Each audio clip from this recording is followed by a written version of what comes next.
नमस्कार दोस्तों, स्वागत है आपका वेद व्यास स्टडी चैनल पर। आज के इस वीडियो में स्टैटिक जीके के अंतर्गत जो है हम लोग राज्यसभा और लोकसभा को पढ़ेंगे। इसके पहले जो है हमने स्टैटिक जीके के अंतर्गत सांसद को कवर कराया था। देखिए, लोकसभा और राज्यसभा से जो है एग्ज़ाम में 2 से 3 क्वेश्चन आने की संभावना होती है। कई बार 3 से 5 तक क्वेश्चन भी आ सकते हैं। तो इसीलिए लोकसभा और राज्यसभा एग्ज़ाम की दृष्टि से जो है काफ़ी इम्पोर्टेंट माना जाता है। तो चलिए ज़्यादा देर ना करते हुए शुरू करते हैं। राज्यसभा को अस्थाई सदन कहते हैं क्योंकि इसे विघटित नहीं किया जा सकता है। भारत में कौन संसद का अस्थाई और उच्च सदन है? तो ये है आपका राज्यसभा। राज्यसभा को जो है भारत में अस्थाई और उच्च सदन कहा जाता है। वर्तमान में राज्यसभा के सदस्यों की अधिकतम संख्या कितनी हो सकती है? तो ये आपका 250 हो सकता है। वर्तमान में राज्यसभा के सदस्यों की प्रभावी संख्या कितनी है? तो अभी जो आपका 245 राज्यसभा के सदस्यों की संख्या है। भारत के राष्ट्रपति द्वारा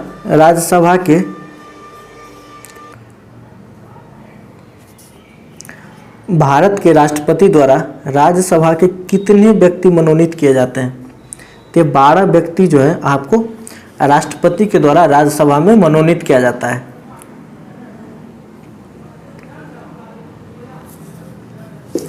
भारतीय संविधान के किस अनुच्छेद के तहत राज्यसभा के लिए 12 व्यक्तियों को मनोनीत किया जाता है? तो ये मनोनीत किया जाता है आपका अनुच्छेद 80 के अंतर्गत। राज्यसभा में प्रतिनिधि होता है तो राज्यों एवं संघ शासित क्षेत्रों का। राज्यसभा में सदस्यों का निर्वाचन होता है तो राज्यसभा में सदस्यों का निर्वाचन जो है वो आपको अनुपातिक के अनुसार और एकल संक्रमणीय पद्धति के द्वारा। राज्यसभा के लिए प्रत्येक राज्य के प्रतिनिधियों का निर्वाचन कौन करता है? तो ये राज्यसभा के लिए जो निर्वाचन की व्यवस्था है ये आपका विधानसभा के निर्वाचित सदस्य करते हैं। चलिए, लोकसभा और राज्यसभा में गणपूर्ति यानी कोरम संख्या है। तो कोरम संख्या जो है ये आपका कुल सदस्य संख्या का 1/10 होता है। राज्यसभा में गणपूर्ति के लिए निर्धारित संख्या है तो ये आपका 25 है।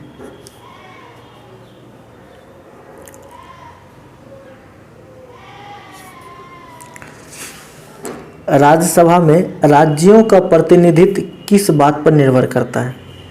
तो राज्यसभा में जो राज्यों का प्रतिनिधित्व होता है वो राज्य की जनसंख्या पर निर्भर करता है। यानी कि जिस राज्य की जनसंख्या जितना होगा वहाँ से जो है उतना प्रतिनिधि आने की संभावना है। जैसे कि राज्यसभा में किस राज्य के प्रतिनिधियों की संख्या सर्वाधिक है? तो आपका उत्तर प्रदेश का जो है सबसे ज़्यादा प्रतिनिधि है राज्यसभा में। उत्तर प्रदेश से राज्यसभा के लिए कितने सदस्य चुने जाते हैं? तो राज्यसभा के लिए जो है 31 सदस्य चुने जाते हैं। किस संघ शासित क्षेत्र का राज्यसभा में प्रतिनिधित्व है? तो दिल्ली और पांडिचेरी का।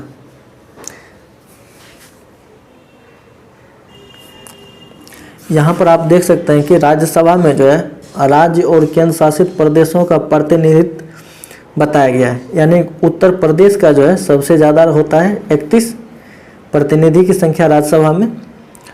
और यहाँ पर आप देखेंगे तो राजस्थान का 10 है। अगर बिहार की बात की जाए तो बिहार से जो है वो आपका 16 प्रतिनिधित्व को राज्यसभा में चुना जाता है। और यहाँ लास्ट देखिए आप, नागालैंड से जो है 1 प्रतिनिधि को चुना जाता है और अरुणाचल प्रदेश से जो है आपका 1 प्रतिनिधि है। सिक्किम से भी 1 ही प्रतिनिधि है। मिजोरम से 1 प्रतिनिधि, मेघालय भी 1 प्रतिनिधि है और पांडिचेरी जो है आपका 1 प्रतिनिधि चुना जाता है। अब बात करते हैं कि राज्यसभा के सदस्यों का कार्यकाल कितने वर्ष का होता है? तो राज्यसभा में जितने भी सदस्य होते हैं उनका कार्यकाल जो है आपका 6 वर्ष का होता है। राज्यसभा के 1/3 सदस्य प्रत्येक कितने वर्ष के पश्चात सेवानिवृत्त हो जाते हैं? और नए 1/3 सदस्य उनका स्थान लेते हैं। तो 2 वर्ष के बाद राज्यसभा का सभापति कौन होता है? तो उपराष्ट्रपति जो है आपका राज्यसभा का सभापति होता है। वह कौन सी सभा है जिनका अध्यक्ष उस सदन का सदस्य नहीं होता है? तो ये है आपका राज्यसभा। राज्यसभा के सभापति का चुनाव कौन करता है?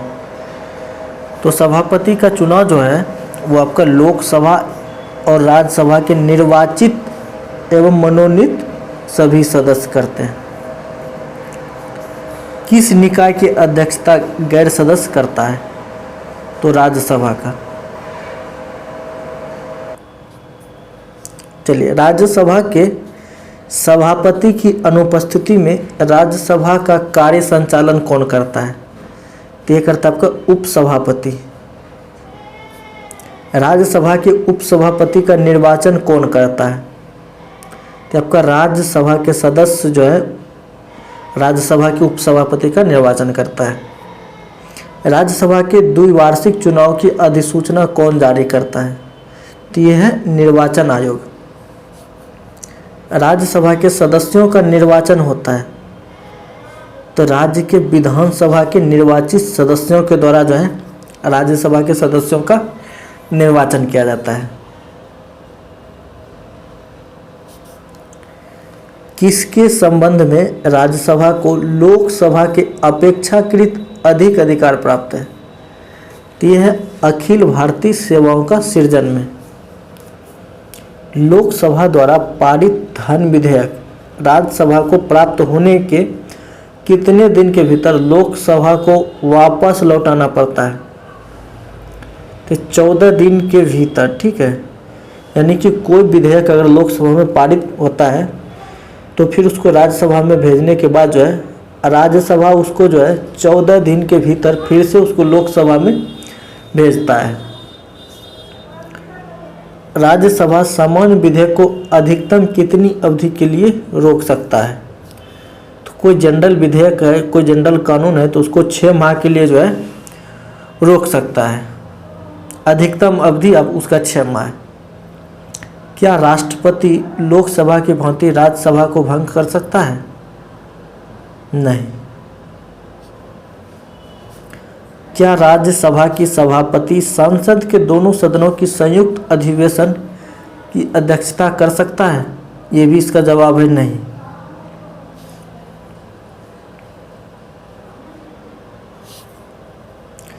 राज्यसभा के सदस्यों को नामित करने का अधिकार किसको है? तो ये है आपके राष्ट्रपति को। राज्यसभा के बैठकों की अध्यक्षता कौन करता है? तो ये आपका उपराष्ट्रपति करते हैं राज्यसभा के बैठकों की अध्यक्षता। सर्वप्रथम किस फिल्म अभिनेता को राज्यसभा का सदस्य मनोनीत किया गया था? तो पृथ्वीराज कपूर को जो है प्रथम बार राज्यसभा का सदस्य मनोनीत किया गया था और पृथ्वीराज जो है एक फिल्म अभिनेता है। राज्यसभा के लिए नामित प्रथम फिल्म अभिनेत्री कौन थी? तो नरगिस दत्त। कौन सा प्रसिद्ध हिंदी साहित्यकार राज्यसभा का सदस्य था? तो रामधारी सिंह दिनकर।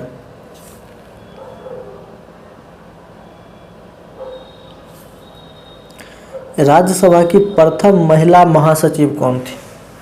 तो ये था आपका B.S. रमा देवी। राज्यसभा का सर्वप्रथम गठन कब हुआ? तो ये किया गया था आपका 3 अप्रैल 1952 को। राज्यसभा की प्रथम बैठक कब हुई थी? तो ये हुआ था आपका राज्यसभा का प्रथम बैठक जो आपका 13 मई 1952 को हुआ था। स्वतंत्र भारत में राज्यसभा के प्रथम सभापति कौन थे? तो डॉक्टर S. राधाकृष्णन जो है स्वतंत्र भारत के प्रथम सभापति थे। राज्यसभा का गठन भारतीय संविधान के किस अनुच्छेद के अंतर्गत किया गया है? तो अनुच्छेद 79 यानी 79। भारतीय संविधान के किस अनुच्छेद के अंतर्गत कोई सदस्य अयोग्य हो जाए तो उसे राज्यसभा की सदस्यता से वंचित रहना पड़ेगा? तो ये है आपका अनुच्छेद 101। यानी कि संविधान में ऐसा कहा गया है कि कोई भी सदस्य अगर अयोग्य हो जाता है तो उसे राज्यसभा की सदस्यता से वंचित रहना होगा।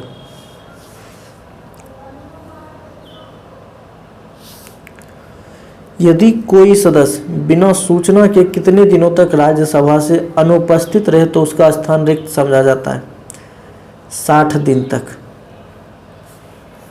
भारत में लोकसभा प्रतिनिधित्व करता है जनता का।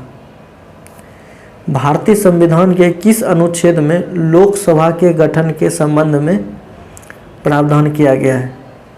तो ये किया गया आपका अनुच्छेद 81 और 331 में। मूल संविधान में लोकसभा सदस्यों की संख्या कितनी निर्धारित की गई है? तो मूल संविधान में जो है लोकसभा के सदस्यों की अधिकतम संख्या जो आपका 525 को निर्धारित किया गया है।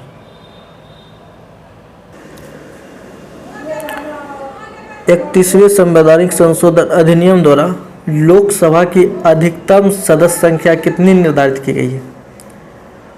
ये किया गया आपको 545। लोकसभा की अधिकतम सदस्य संख्या कितनी हो सकती है? तो अधिकतम जो है वो आपका 552 तक जा सकता है, इससे ज़्यादा नहीं। लेकिन 31वें संविधान संशोधन में जो है अभी जो है 545 इसको निर्धारित किया गया है।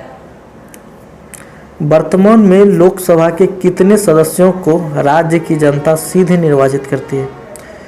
530 लोकसभा सदस्य को जो है सीधे जनता द्वारा चुनी जाती है। वर्तमान में संघ शासित क्षेत्रों की जनता लोकसभा में अपने कितने प्रतिनिधियों को निर्वाचित कर भेजती है? तो 13। भारत के राष्ट्रपति आंग्ल भारतीय समुदाय के कितने प्रतिनिधियों को लोकसभा में मनोनीत करता है? तो आंग्ल प्रतिनिधि को जो है आंग्ल प्रतिनिधि के 2 सदस्यों को लोकसभा में मनोनीत कर सकता है।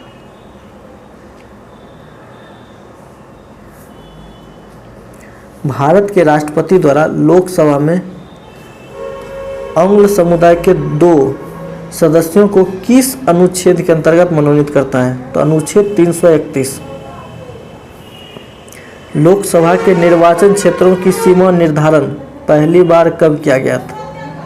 तो ये किया गया था आपका 1972 में। लोकसभा में राज्यों को किस आधार पर सीटें आवंटित होती है? तो लोकसभा में राज्यों को जो है जनसंख्या के आधार पर सीटें का आवंटन किया जाता है। वर्तमान लोकसभा में प्रत्येक राज्य के लिए सीटों का आवंटन किस जनगणना के आधार पर किया गया है?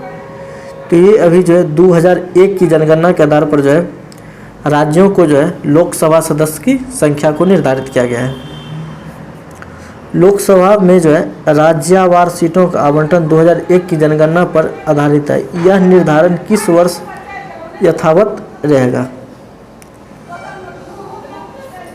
तो ये जो आपको 2026 तक इसको रखा गया, यानी कि जनगणना 2001 के हिसाब से जो है लोकसभा में सदस्यों की सीटों की संख्या को जो है निर्धारित किया गया और इसको जो है 2026 तक अभी इसको रखा जाएगा।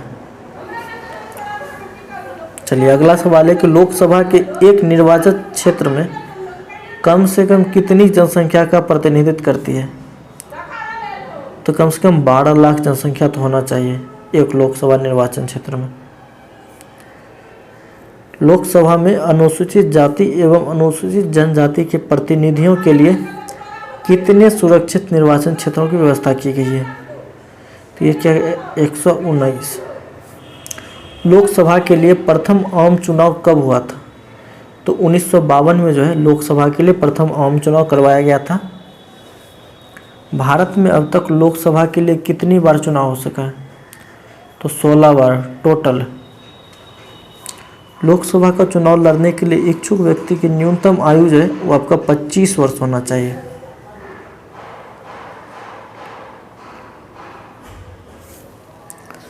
लोकसभा में केंद्र शासित प्रदेशों के प्रतिनिधि चुने जाते हैं प्रत्यक्ष निर्वाचन के द्वारा।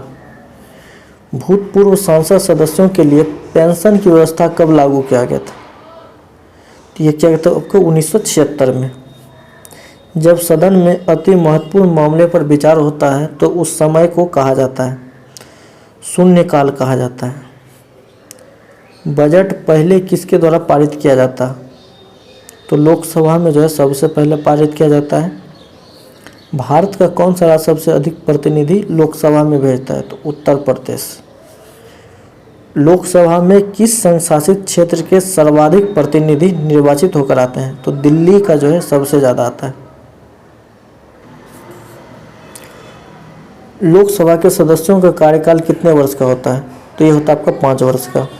लोकसभा के बैठक की अंतिम तिथि तथा दूसरी बैठक की प्रथम तिथि के बीच कितने समय के अंतराल ना होना? 6 महीने से अधिक अंतराल नहीं होना चाहिए। लोकसभा का विघटन कौन कर सकता है? तो राष्ट्रपति लोकसभा का आपका विघटन कर सकता है। आपातकाल के दौरान संसद लोकसभा के कार्यकाल एक बार में कितने समय के लिए बढ़ा सकता है? तो 1 वर्ष के लिए।